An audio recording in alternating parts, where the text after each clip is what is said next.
सुनीता 3-4 दिन लगातार अपने अस्पताल में ड्यूटी करने के बाद जैसे ही अपने घर अपने फ्लैट पर पहुंचती है, शाम के करीब 8 बजे होते हैं। वो अपनी मेड से, यानी कि जो अपने घर में उसने नौकरानी लगा रखी थी, उससे कहती है कि मैं बहुत थकी हूं, वैसे तो मैं खाना रोज अपने हाथ से ही बना लेती हूं, तुम्हें बस वैसे ही लगाया है कि मेरे इस फ्लैट की साफ सफाई हो जाए, लेकिन आज तुम खाना बना दो। उसकी मेड यानी कि उसकी नौकरानी उससे कहती है कि ठीक है मेम साहिबा, आप क्या क्या खाएंगी आप मुझे बता दीजिए, मैं तुरंत ही खाना बना देती हूँ। सुनीता की नौकरानी खाना बनाती है, वो खाती है। रात के 11 बजे वो बहुत थकान के साथ जैसे ही सोने का प्रयत्न करती है, वैसे उसके फोन पर एक कॉल बजती है। वो फोन उठाती है तो सामने से उसका पति, जिसका नाम रोहित था और वो हॉस्पिटल का मालिक था उसी का, जिसमें सुनीता खुद नौकरी करती थी। कहने का मतलब कि वो हॉस्पिटल सुनीता के पति रोहित का ही था और नौकरी करती थी सुनीता उसमें। तो जैसे ही वो फोन को उठाती है, उसका पति रोहित उससे कहता है कि एक पेशेंट जिसको दिल का दौरा पड़ा है, ऐसा लग रहा है उसे देखने के बाद, वो अभी अभी हॉस्पिटल में आया है। सुनीता कहती है कि देखो मैं बहुत थकी हूं, मैं आ नहीं सकती हूं। दोस्तों, आगे क्या होता है, आगे पूरी कहानी जानने के लिए आप मेरे साथ बस कुछ देर के लिए वीडियो में बने रहिए।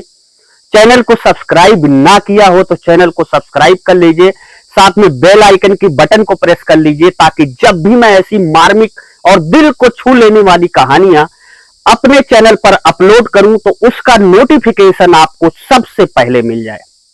दोस्तों, फिलहाल बिना आपका समय गंवाए आइए कहानी को जारी रखते हैं।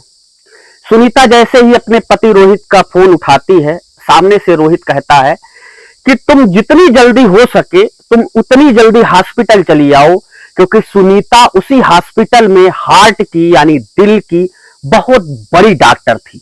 पूरे शहर में, पूरे जिले में उसका एक अच्छा खासा नाम था। लोग उसे एक अच्छे खासे हार्ट स्पेशलिस्ट के रूप में देखते थे।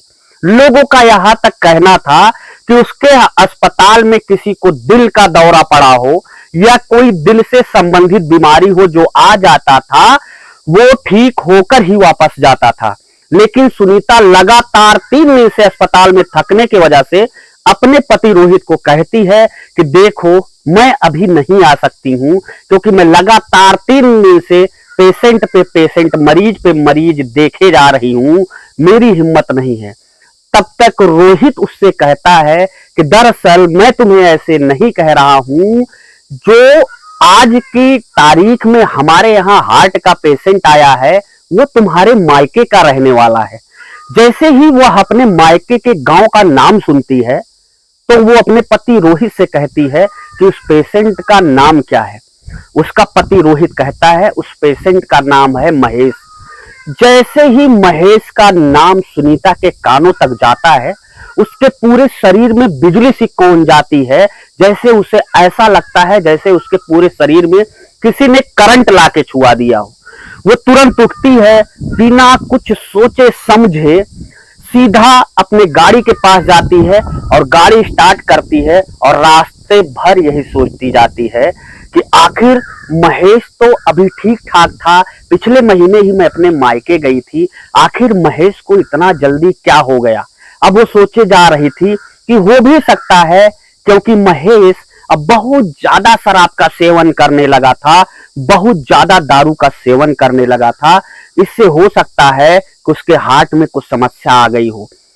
उसका रास्ता कटने का नाम नहीं ले रहा था, उसका पैर अब लगातार एक्सीलेटर पर दबाव बना रहा था। गाड़ी ने और तेजी से रफ्तार पकड़ ली थी। कुछ देर बाद जैसे ही वो अपने हॉस्पिटल में प्रवेश करती है, तो हॉस्पिटल में प्रवेश करने के जो बरामदा बना हुआ था पहले ही, उस बेंच पर महेश की माँ उसे जैसे ही देखती है वो काफी तेजी से रोने लगती है। तो वो महेश की माँ को अपने गले लगाकर काफी देर समझाती है कि चाची आप परेशान ना हो, मैं पूरा प्रयास करूंगी, मायके के नाते ही नहीं अपना एक डॉक्टर के कर्तव्य के नाते भी मैं पूरा प्रयास करूंगी कि मैं महेश को पूरी तरीके से ठीक कर दूं। अब जैसे ही वो महेश के कमरे में जाती है जहां पे महेश एडमिट था, उसे देखती है तो देखती है महेश सीधा उसी बेड पे पड़ा हुआ है, न कुछ बोल रहा है और ना ही कुछ सुन रहा है। आज पहली दफा ऐसा था जब वो महेश के सामने थी और एक बंद कमरे में थी, लेकिन महेश उससे कोई बातचीत नहीं कर रहा था, कुछ बोल नहीं रहा था, कोई कुशल क्षेम नहीं पूछ रहा था। अभी पिछले महीने जब वो गई थी तो महेश से उसने काफी देर बैठकर बातें की थी।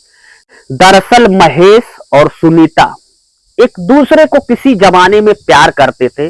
दोनों का प्यार बहुत सच्चा और पवित्र था। दोनों एक साथ ही खेले खाए थे, एक साथ ही दोनों ने कक्षा 12वीं यानी इंटर तक की पढ़ाई की थी। लेकिन महेश एक गरीब घर से संबंधित था और जबकि सुनीता एक संपन्न घर के उसी गांव की रहने वाली थी। सुनीता धीरे धीरे पढ़ने के लिए विदेश चली गई और जब सुनीता विदेश जाने लगी डॉक्टरी की पढ़ाई करने के लिए, तो महेश ने उससे कहा कि तुम जा रही हो, अब तुम एक अच्छे स्कूल में विदेश में पढ़ोगी, मुझे भूल तो नहीं जाओगी। तब सुनीता ने महेश से वादा किया था कि मैं चाहे जितनी भी बड़ी हो जाऊं लेकिन मैं तुम्हें नहीं भूलूंगी।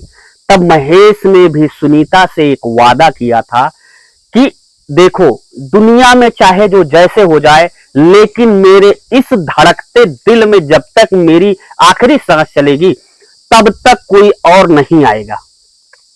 अब जब वो कमरे में पहुंचती है, महेश को सामने देखती है, तो उसके सामने एक ही बातें कौंध रही थी, वही कि तुम्हारे सिवा दिल में कोई और नहीं आएगा। बेचारी बहुत हैरान परेशान होती है, सोचती है कि महेश जहां पे लेटा हुआ है वहां पे जाके उसको छूं, उसको महसूस करके, उसको स्पर्श करके देखूं कि उसकी हालत क्या है। लेकिन जैसे ही वो छूने को होती है महेश को, उसे लगता है जैसे कोई धक्का दे रहा हो और उसे पीछे ढकेल के कह रहा हो कि भाग जा बेवफा, यहां से चली जा, तुम मुझे क्यों छू रही हो। उसकी हिम्मत जवाब दे जाती है। अब वो अपने से बड़े एक सीनियर डॉक्टर को फोन करती है, सारा वाकया बताती है। अब दूसरे डॉक्टर साहब आते हैं, महेश को देखते हैं, महेश का लगातार इलाज करते हैं और कुछ देर बाद ही दुखी मन से आते हैं और सुनीता से कहते हैं कि सुनीता देखो, अब ये जो पेशेंट आपने एडमिट किया है ये ज्यादा देर का मेहमान नहीं है।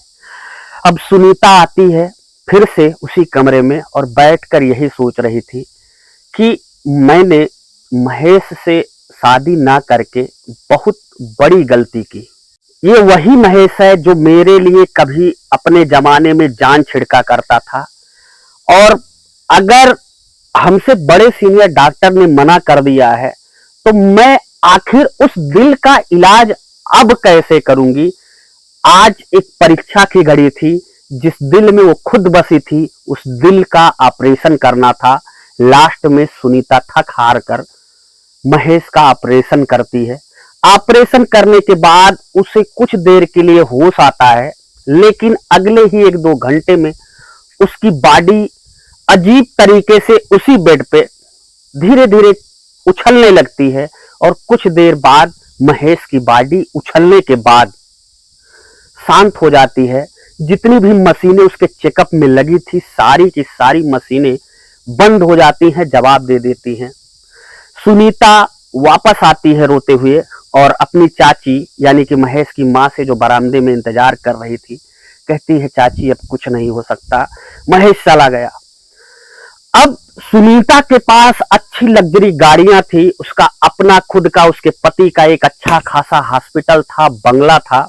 लेकिन अब सुनीता अपने आप को इतना कोस रही थी, क्योंकि उसका वो सच्चा प्यार था, और शायद सच्चा प्यार जो होता है वो कभी भुलाया नहीं जा सकता है, वो अतीत में कभी ना कभी सामने जरूर आता है।